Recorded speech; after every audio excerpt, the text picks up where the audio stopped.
Hey guys, I am back. So in this video, we are going to do another net worth update video because on my last update, I had a net worth of around $16,800. Now I decided to skip last month's update so that I can focus on growing my social media business. It came to that point because I realized that I was spread too thin already. I was making my business, I was making content for YouTube as well. So I was just getting burnt out really fast. I was juggling my time between creating content for my personal brand and then building my business, building systems, training my team, meeting with them and all that stuff, and hunting new clients. I can go on and on about that, but let's talk about it later on. But for now, we're going to take a look at my numbers. The data you're about to see though is still based off June's numbers because I still had to record them even though I did not make any public updates. But before we begin, welcome back to the channel. If you are new here, my name is Dred and I post personal finance and dividend investing videos and pretty much anything related to money. But right now I am documenting my journey in paying off my student loans. So if you're interested in seeing how everything unfolds or you just want to show your support, then please consider subscribing to the channel, liking this video, and also sharing this video. Now with that out of the way, let's get back to the main thing. So here we are on my tracker in Google spreadsheets, and as you can see, I have my July here and also June because we are going to briefly tackle June, or at least discuss it, because we can't kind of like move forward or make some sense of my numbers for July if you guys don't know what my numbers were for June. So first off, let's take a look at my cash assets right here, checkings and savings. So for July, at the end of July, my checkings were at $443.01, but prior to that, I have $557.74. Now let's take a look at my savings. We have $6,351.72. Prior to that, which was around $200 less, which was at around $6,143.76. Now to comment a little bit on my cash, as you can see, there are some changes here. Like for my cash or my checkings right here, it's basically declined, but for my savings, it has gone up. So one thing that I have noticed from my May to July numbers is that it has been declining, and it's primarily because of that my income, or my expenses rather, has started to catch up with my income. And it's primarily because now it's summer, not a lot of people need babysitting for, with their kids. So I didn't have extra income from that anymore. But that I'm expecting for that to kind of like change for the month of August and kind of like forwards, because now people are going to need those sort of things. People are going to need some babysitters, some tutors as well.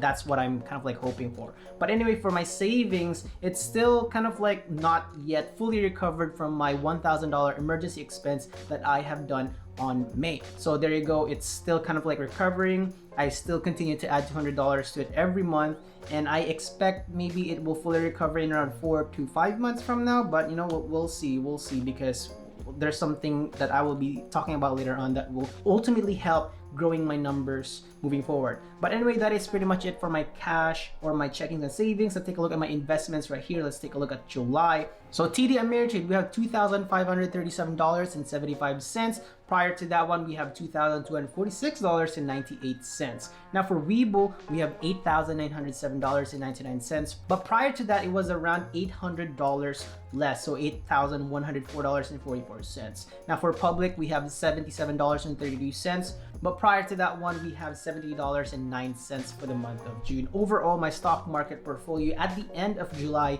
was $11,523.06. Prior to that, $10,400. So as you can see, that is quite a big kind of like, growth. Almost $1,000 growth when it comes to my investments. I think the entire market, at least for the stock market, is just has been growing really, or at least it's been recovering. That's what I can, I noticed. But anyway, let's take a look at my cryptocurrency portfolio. So Coinbase, $90.53. Prior to that, $62.05. Qcoin, we have $757.04. Prior to that, $600 around that area. And then for my wallets here, I have $54.37. That is a combination of the $13 from MetaMask, which holds Ethereum at the moment, and then BNB, or from Trust Wallet, $41.33. So as you can see, prior to that one, the entire wallet for June was only $39.26. So there is a little bit of recovery there, and that's pretty much something that I like to see for these stuff right here. And now for my Cake DeFi, this one took a very big hit because as you can see here, from this month, this was what, April, it has gone down to $240. So that kind of sucks. $240.32 for Cake DeFi at the end of July. That's just the sad state of the cryptocurrency market today. And I kind of like don't bother about it too much, because that's just how it is. It's very volatile, and you can expect greater gains when it's very good, but when the market is on a downtrend, all the values just go down, unless of course you're very good at cryptocurrency or trading in general and looking at graphs, looking at the data, doing technical analysis and all that stuff. Then you can learn and you can make money from the downtrends and even the uptrends of the market, but that's not me at the moment.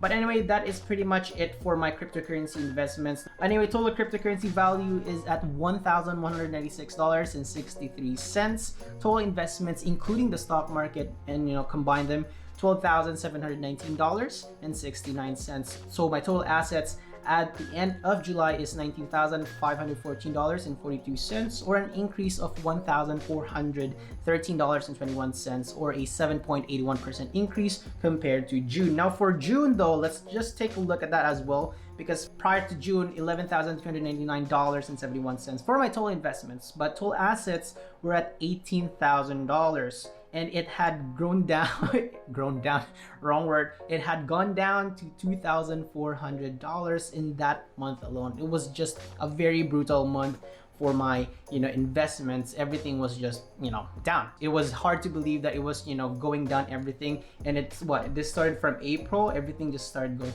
down, but luckily for July it started to recover, and I'm very happy for that one. So that's pretty much for my assets, for my cash, checkings, savings, my cryptocurrency, and my stock portfolio investments. So let's take a look at my liabilities right now. So for consumer debt, I only have one card, and at the end of July I had $82.77. But prior to that, it was double that, maybe even triple, close to triple, 2.5 at least, $196.26. So that's crazy. Now I have kind of like reduced that one by at least $100, and that's pretty good. This $82 was pretty much a leftover, some things that I have not yet paid for. So that's just how it is. But here's the good news here is with my student loans. So for June, let's just start there. June, $2,223.91. But then for July, at the end of July, I reduced that one to close to $1,000. So that's really, really great. I'll talk more about this one in my student loan update video. Make sure to check that one out. Subscribe to the channel so that you get notified as well when I post that one. But yeah, that is what I'm really happy to kind of like see right now with my liabilities. Not a lot of debt, to be honest. It's just that I feel like with these debt, it sort of varies, especially with my credit cards, because I use it from time to time. With my student loans, it's the one that just keeps on going down because I'm not adding any more to it. But yeah, total liabilities at the end of July is $1,506.68. Prior to that one, it was $2,520.17. As you can see, it's basically almost $1,000 every month. At least that is how the trend is going. If you've noticed as well, like the percentage will keep on going bigger and bigger, at least the negative sides, because the smaller the amount that I have in debt, and then the consistent, or at least my payments to it are still the same, that's how the percentages will work. It will keep going up and going up. But yeah, that is a good news for me because consumer debt is very, very low now. So now that it's out of the way, let's take a look at my net worth for the month of July, and we'll talk about June as well. So here we go. For the month of July, my net worth is $18,007.74. I actually thought I was gonna say 18,700, but there you go. It's only $7. But yeah, who cares? So it was an increase of $2,426.70 compared to June, which was a 15.57% increase. Now June, it was only $15,500. It depreciated $1,000, and then maybe a 7.30% decrease. Then there you go, guys. It's a $2,000 jump from June to July, but then also for May to June, it even went down even further. So I'm really happy and blessed that my net worth has grown for the month of July. Now for August, I'm actually hoping that it will keep on going up. There might be some things that I need to work out, especially with my personal brand. I don't think I can commit myself again to making 2 videos every week.